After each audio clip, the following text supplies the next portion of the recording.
জানো তো, যতবার পুজো হয় কখনো আমি আমার শ্বশুর শাশুড়িকে দেখিনি যে দুর্গাপুজোয় ঘুরতে যাওয়া। তারা সবসময় বাড়িতেই কাটিয়ে দেয় এই দিনগুলো। তো এবার ভাবলাম যে তাদের নিয়েও একটু ঘুরতে বেরোই আমরা। তো সেই মতো বেরিয়ে পড়েছিলাম নবমী পুজোর দিন। আমি, আমার শ্বশুর মশাই, শাশুড়ি মা, ননদ আর ভাগ্নি, আর সঙ্গে তো ইনি রয়েছে মহারাজ। আর দেখো এই প্যান্ডেলটা কত সুন্দর হয়েছে না? কল্যাণীতে কিন্তু এত সুন্দর সুন্দর প্যান্ডেল হয় যে আমাদের বাইরে ঘুরতে যাওয়ার কোনো প্রয়োজনই পড়ে না।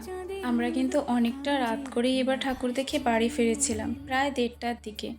কারণ এই প্রথমবার বাবা মার সঙ্গে বেরোলাম, তো তাদের পুরো কল্যাণীতে যত ঠাকুর ছিল লাইন দিয়ে প্যান্ডেল ঘুরে ঘুরে দেখিয়েছি। তারাও বেশ আনন্দ পেয়েছে। আর এইখানে দেখো কত সুন্দর মেলা বসেছে। আমাদের আবার একটু খিদে পেয়ে নিয়েছিল, তাই আমরা আবার একটু মোমো খেয়ে নিয়েছিলাম।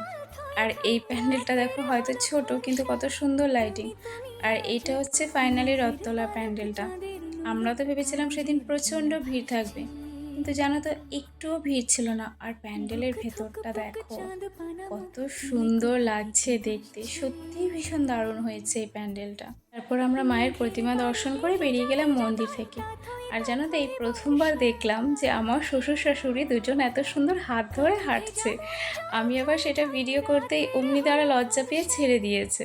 সব প্যান্ডেল দেখার শেষে অনেক ভিড়ভাট্টা ঠেলে আমরা চলে গেছিলাম আইটিআর প্যান্ডেল দেখতে। তারপরে দেখে চলে এসেছিলাম বাড়ি।